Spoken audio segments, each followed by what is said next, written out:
Hola chicos, en esta ocasión vamos a estudiar la lección número 4 que se titula La estática de los fluidos. Para ello vamos a realizar una breve lectura que dice de la siguiente manera.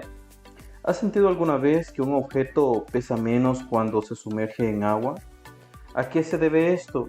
Si pones agua en un recipiente hondo e intentas sumergir con tu mano una pelota de hule, llevándola hasta el fondo pero luego la sueltas, ¿qué ocurre? Si alguna vez lo has hecho, notarás que la pelota al quedar suelta empieza a subir poco a poco hasta la superficie. Si lo intentas de nuevo pero esta vez con una pelota de plástico, notarás que vuelve a suceder lo mismo. Muchos otros materiales como la madera, el corcho o una esponja tampoco se hunden. Dicho fenómeno fue explicado por el matemático griego llamado Arquímedes en el año 287 al 212 a.C. En sus investigaciones descubrió casi por accidente que los objetos sumergidos total o parcialmente en un fluido experimentan una fuerza de abajo hacia arriba, cuya magnitud es igual al peso del fluido desalojado. A esa fuerza se le llama empuje y es lo que hace flotar los objetos. Los fluidos en reposo. La hidráulica es la rama de la física que estudia la mecánica de los fluidos.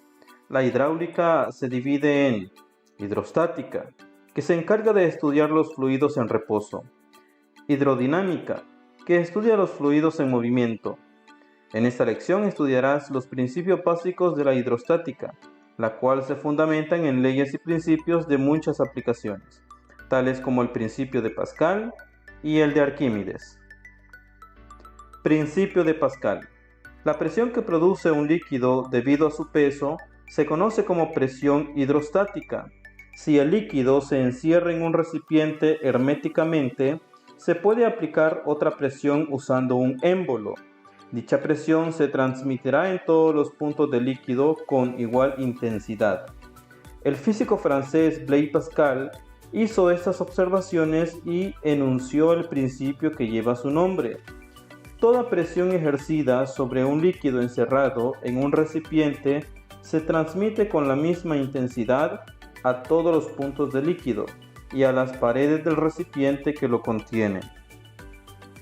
La prensa hidráulica. Una de las aplicaciones del principio de Pascal es la prensa hidráulica. La prensa hidráulica está constituida por dos cilindros de diferentes diámetros, cada uno con su respectivo émbolo. Los cilindros están unidos por un tubo de comunicación. Se llena de líquido el tubo y los cilindros y, al aplicar una fuerza en el émbolo de menor tamaño, la presión generada se transmite íntegramente al émbolo mayor. Entre las aplicaciones del principio de Pascal se pueden citar los frenos hidráulicos de los automóviles, los gatos hidráulicos para levantar automóviles en estaciones de servicio, en la industria para comprimir algodón y extraer jugo de algunos frutos, entre otros. ¿Cómo funciona la prensa hidráulica? De acuerdo al principio de Pascal, una presión aplicada al líquido en el cilindro menor se transmite por completo al líquido del cilindro mayor. Por tanto, si una fuerza de entrada F1 actúa sobre un émbolo de área A1, ocasionará una fuerza de salida F2 sobre un área A2, de modo que la presión de entrada va a ser igual a la presión de salida. La expresión matemática para la prensa hidráulica es la siguiente. Si usted aplica una fuerza 1 sobre un área 1, esta va a ser igual a la fuerza 2 aplicada sobre un área 2. Y tenemos ahí el significado de cada una de esas letras. F1, que es la fuerza aplicada en el émbolo menor y va a estar expresada en Newton. A1, que es el área en el émbolo menor en metros cuadrados. F2, que es la fuerza aplicada en el émbolo mayor, también expresada en newtons, y el área 2, que es el área del émbolo mayor, que también va a estar expresada en metros cuadrados. Ejemplo número 1. Calcular la fuerza que se obtendrá en el émbolo mayor de una prensa hidráulica cuya área es de 1.2 metros cuadrados, cuando en el émbolo de menoría, igual a 0.75 metros cuadrados, se aplica una fuerza de 200 newtons. Solución. Primero obtenemos los datos que se encuentran en el problema. Los datos que nos proporciona el problema son los siguientes. La fuerza 1, que es igual a 200 newtons. El área del émbolo, que es equivalente a 0.75 metros cuadrados.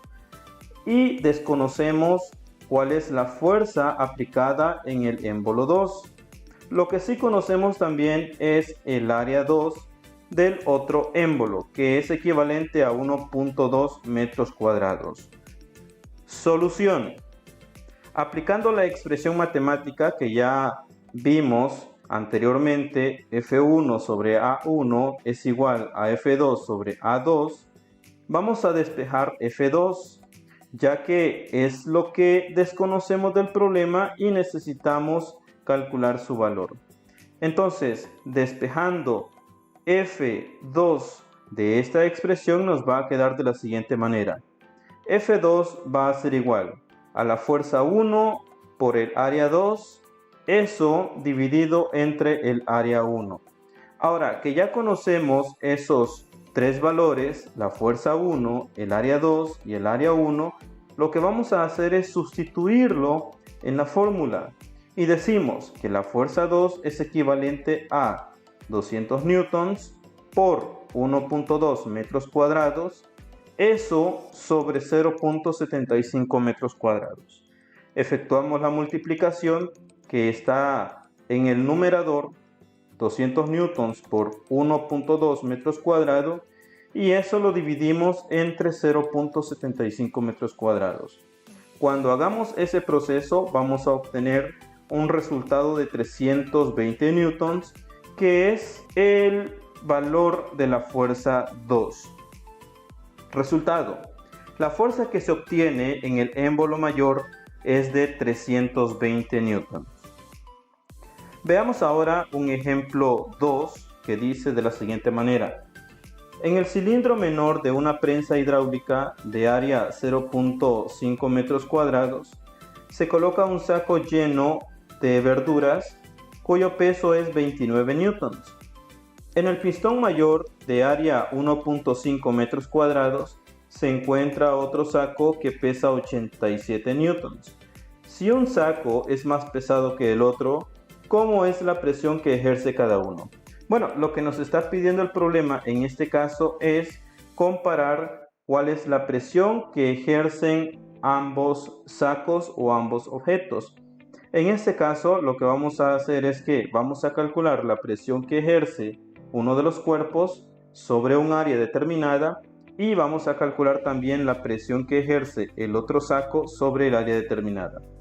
Ahora, lo que podemos hacer antes de resolver el problema es identificar los datos y sabemos que la fuerza que ejerce el saco 1 es de 29 newtons, el área que ocupa el saco 1 es de 0.5 metros cuadrados. También tenemos la fuerza que ejerce el saco 2, que es de 87 newtons. Y tenemos el área que ocupa el saco 2, que es de 1.5 metros cuadrados. Bueno, aquí no estamos calculando el valor de ninguna incógnita. Lo único que vamos a hacer es comparar la presión que ejercen los dos sacos sobre el área determinada. Entonces, vamos a hacer lo siguiente, aplicando la expresión matemática F1 sobre A1 es igual a F2 sobre A2. Vamos a reemplazar los valores en esa fórmula y vamos a comparar. Reemplazando tenemos 29 newtons sobre 0.5 metros cuadrados igual a 87 newtons sobre 1.5 metros cuadrados. Ahora, si efectuamos la división de 29 newtons entre 0.5 metros cuadrados, eso es equivalente a 58 pascales. Y si usted hace lo mismo, 87 newtons entre 1.5 metros cuadrados, también le va a generar el mismo resultado, que es 58 pascales. Resultado. Los resultados nos demuestran que los dos sacos ejercen la misma presión de 58 pascales, a pesar de que sus pesos son diferentes, lo cual es compensado por las áreas diferentes de los cilindros de la prensa hidráulica. El principio de Arquímedes. Consigue 2 latas de gaseosa debidamente selladas de fábrica, una dietética y la otra puede ser normal. Ahora introduce ambas latas con gaseosa en un recipiente con agua y observa con atención qué es lo que ocurre. Notarás que una de ellas se hunde y la otra flota. ¿Cómo lo explicarías si contienen la misma cantidad de bebida? ¿Alguna vez has podido evidenciar que en el agua los objetos parecen perder peso? El matemático griego Arquímedes fue el primero que estudió el empuje vertical hacia arriba, ejercido por los fluidos.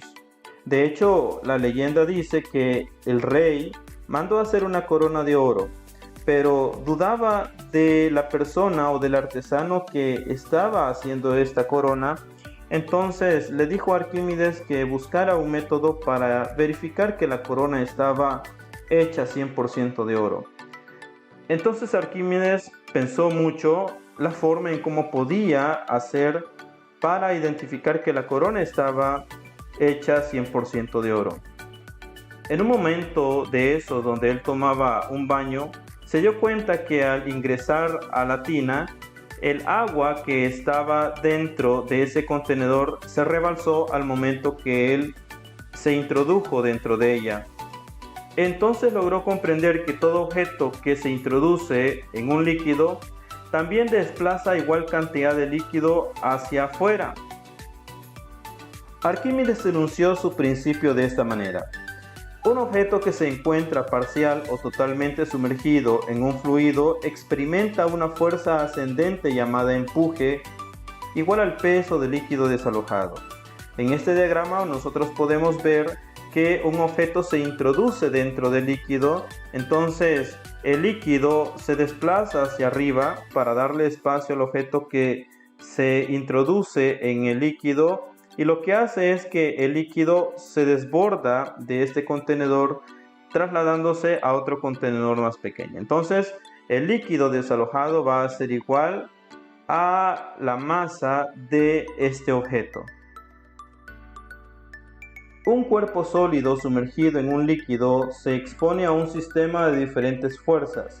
Las presiones ejercidas sobre las caras laterales del objeto se anulan porque son iguales. Sin embargo, está sujeto a otras fuerzas, su peso, que lo empuja hacia abajo, y el empuje del líquido que lo impulsa hacia arriba.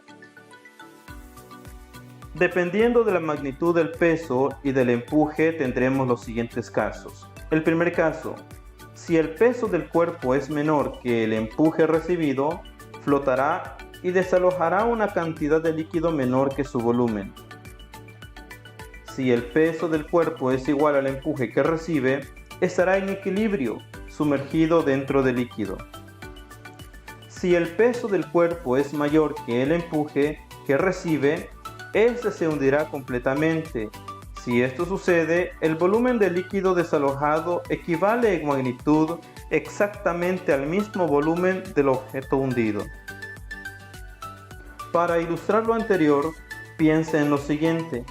Se quiere saber cuál es el volumen de un trozo de metal, y para hacerlo se colocan 50 centímetros cúbicos de agua en un recipiente, y después de introducir un trozo de metal se observa que el volumen asciende a 55 centímetros cúbicos. Se deduce que se han desalojado 5 centímetros cúbicos de agua, lo que equivale al volumen que ocupa el trozo de metal. ¿Qué relación hay entre la densidad y la flotación de los cuerpos? Recuerda que en la flotación interviene el peso de un objeto. Si un objeto se hunde o flota en un líquido, depende de cómo se compare el empuje con el peso del objeto. Este a la vez depende de la densidad del objeto. Por ello existen 3 reglas de densidad y flotación de los cuerpos. La primera: si el objeto es más denso que el líquido en el cual se sumerge, se hundirá. Los objetos más densos se van al fondo. por ejemplo, los metales.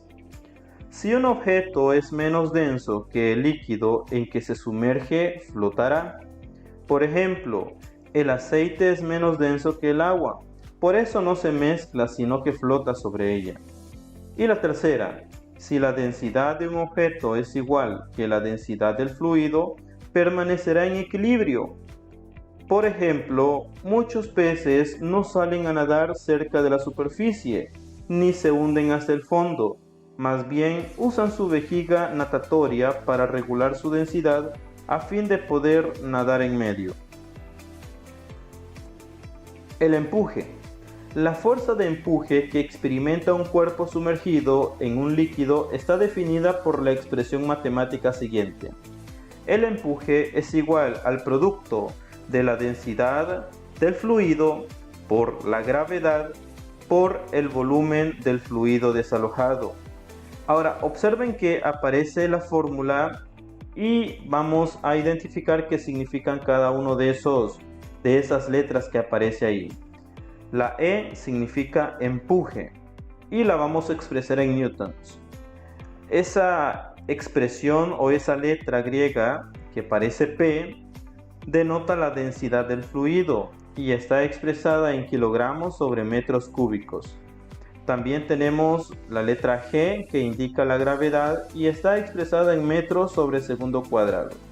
Para este caso ya sabemos que la gravedad es una constante y es equivalente a 9.8 metros sobre segundo cuadrado. Y también tenemos el volumen, pero en este caso es el volumen del fluido desalojado y lo vamos a expresar en metros cúbicos. Peso aparente. Seguramente habrás experimentado que al sumergirse en el agua, los cuerpos parecen más ligeros, como si perdieran peso. A esto se le llama peso aparente y se define como la diferencia entre el peso real de un cuerpo y el empuje que experimenta cuando está totalmente sumergido con un líquido. La expresión matemática es la siguiente. El peso aparente es igual al peso real menos el empuje. El peso real se refiere al peso del cuerpo cuando está fuera del líquido. En física, el peso de los cuerpos se determina multiplicando la masa por la gravedad de la Tierra. Es decir, que el peso va a ser igual a la masa por la gravedad de la Tierra, que ya sabemos que es 9.8 metros por segundo cuadrado. Ejemplo número 1. La balsa de un pescador tiene una masa de 150 kilogramos y desplaza un volumen de agua de 0.5 metros cúbicos. Al encontrarse en un lago, la densidad del agua del lago es de 1000 kilogramos por metros cúbicos. Calcular el peso real de la balsa. Lo que vamos a hacer primero es identificar los datos que nosotros tenemos en el problema. Tenemos los siguientes datos. La masa de la balsa, que es equivalente a 150 kilogramos. También tenemos el volumen de agua, que es 0.5 metros cúbicos. También sabemos que la densidad del agua en el lago es de 1000 kilogramos sobre metros cúbicos. Entonces nos están pidiendo a nosotros calcular el peso real de la balsa, es decir, el peso cuando está fuera de ella. Fórmulas y solución. Para encontrar su peso real, es decir, fuera del líquido, vamos a utilizar la siguiente fórmula. Peso es igual a masa por la gravedad. Pero como ya conocemos la masa, que es 150 kilogramos, esta la vamos a multiplicar por la constante de gravedad, que es equivalente a 9.8 metros sobre segundo cuadrado.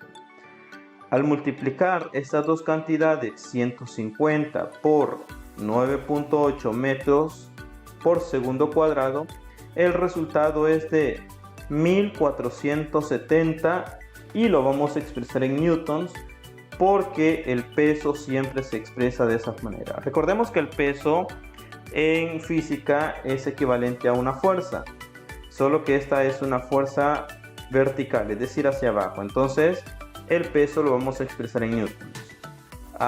El resultado es, el peso real de la balsa es de 1470 newtons.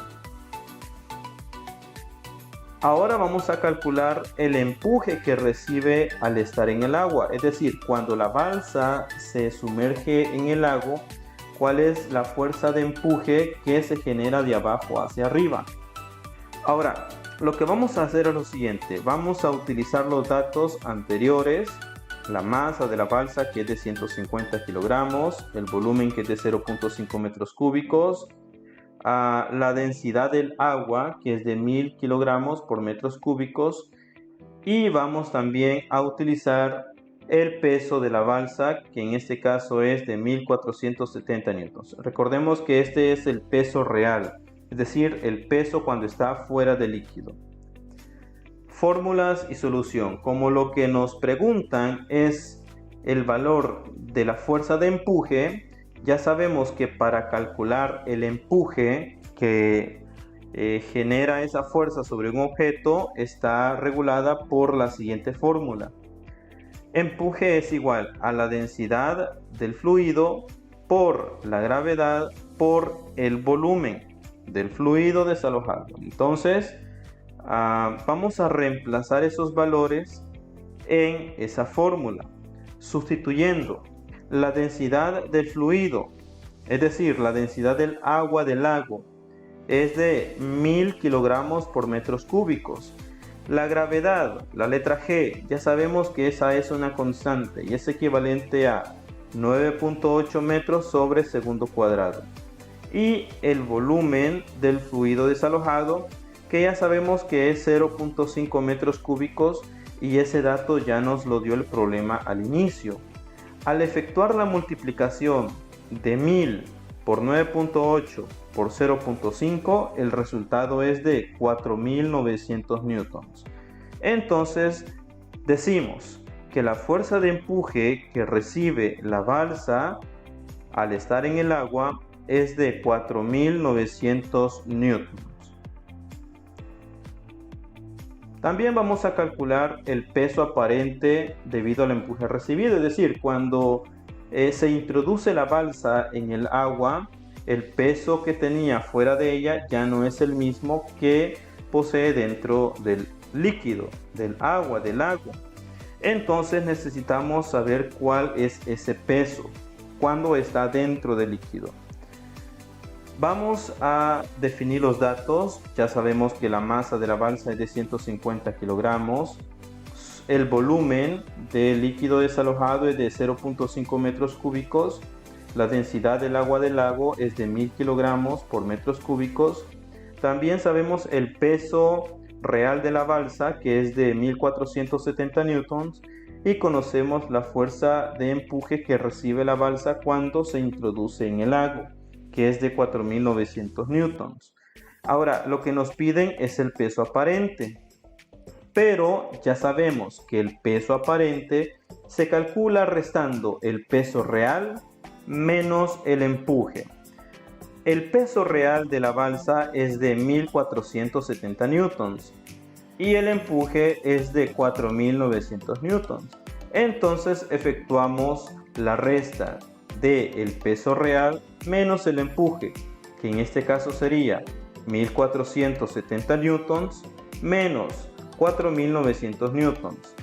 Entonces el peso aparente va a ser igual a menos 3430 newtons. Si el empuje es mayor que el peso de la balsa, esta flota en el agua.